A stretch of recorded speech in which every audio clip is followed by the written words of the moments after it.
السلام علیکم دوستو، جو واقعہ آج میں آپ کو سنانے جا رہا ہوں یہ واقعہ کئی احادیث اور سیرت کی کتابوں میں مذکور ہے، جیسے کہ صحیح بخاری، صحیح مسلم، دلائل نبوہ از امام بہقی، سیرت ابن ہشام، طبقات ابن سعد، ابن کثیر کی البدایہ والنہایہ۔ واقعہ ہے نبی کریم صلی اللہ علیہ وسلم پر جادو اور حضرت علی کا کنویں میں جانا۔ واقعہ کچھ یوں ہے کہ مدینہ منورہ کی گرم دوپہریں تھیں۔ نبی کریم صلی اللہ علیہ وسلم اس وقت انسانی جسم میں موجود ایک بشر تھے جن پر وحی آتی تھی اور جو لوگوں کی ہدایت کے لیے رات دن مصروف رہتے تھے۔ انہی دنوں کچھ عجیب سا محسوس ہونے لگا۔ آپ صلی اللہ علیہ وسلم کو کبھی ایسا لگتا جیسے آپ نے فلاں کام کیا ہے، لیکن جب صحابہ کرام رضی اللہ تعالیٰ عنہ سے پوچھتے تو پتہ چلتا وہ کام تو ہوا ہی نہیں تھا۔ یہ کیفیت دن بدن بڑھتی جا رہی تھی، یہاں تک کہ آپ صلی اللہ علیہ وسلم پریشان ہونے لگے۔ ایک رات آپ صلی اللہ علیہ وسلم نے خواب میں دو فرشتوں کو دیکھا، وہ آپس میں بات کر رہے تھے۔ ایک فرشتہ دوسرے سے پوچھتا ہے، اس شخص کو کیا ہوا ہے؟ دوسرا کہتا ہے، اس پر جادو کیا گیا ہے۔ پھر پہلا پوچھتا ہے، کس نے کیا ہے؟ دوسرا جواب دیتا ہے، لبید بن عاصم نے۔ پھر پہلا پوچھتا ہے، کس چیز پر کیا ہے؟ پھر دوسرا بتاتا ہے، کنگھی اور بالوں پر۔ پھر پہلا پوچھتا ہے، کہاں رکھا ہے؟ پھر دوسرا بتاتا ہے، بئر زارون نامی کنویں میں، کھجور کی چھال میں لپیٹ کر ایک پتھر کے نیچے۔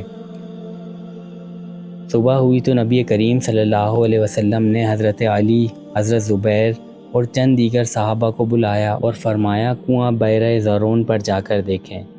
حضرت علی رضی اللہ تعالیٰ عنہ فرماتے ہیں، جب ہم کنویں کے پاس پہنچے تو اس کا پانی خون کی طرح سرخ تھا اور اس کی دیواریں شیطانی جال کی طرح ہمیں لگیں۔ حضرت علی رضی اللہ تعالیٰ عنہ نے رسی کے ذریعے کنویں میں اترنے کا فیصلہ کیا۔ آپ رضی اللہ تعالیٰ عنہ جیسے ہی نیچے پہنچے تو فرشتوں کی بتائی ہوئی نشانی کے مطابق کنویں کے اندر ایک پتھر کے نیچے کھجور کی چھال میں لپٹی ہوئی چیز پائی گئی۔ آپ رضی اللہ تعالیٰ عنہ نے وہ چیز باہر نکالی اور جب کھولا گیا تو اندر جادو کا سامان موجود تھا۔ نبی اکرم صلی اللہ علیہ وسلم کے استعمال شدہ بال، کنگھی، گیلی کھجور کی چھال، 11 گرہیں، کچھ دھاگے اور سوئیاں، اور ان سب پر کچھ عجیب الفاظ یا نقوش بھی درج تھے۔ ممکنہ طور پر وہ جادو کے الفاظ ہو سکتے ہیں۔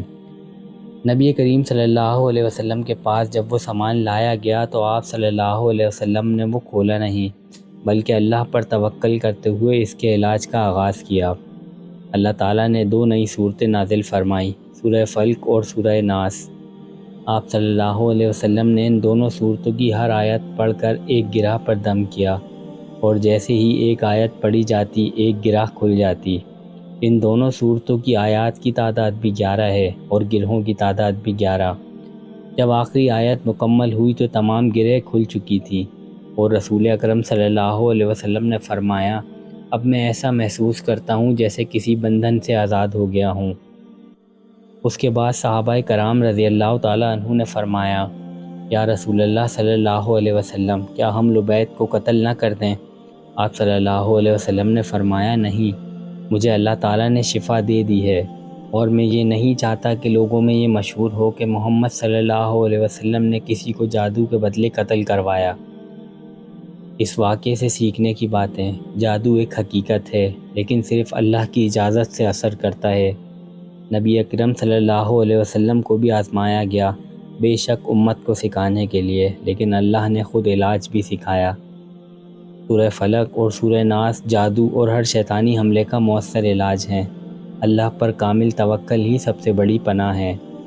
مزید اس طرح کی ویڈیوز کے لیے اور اسلامی واقعات کے لیے میرے چینل سنا ہے کو لازمی سبسکرائب اور فالو کر لیں۔ جزاک اللہ۔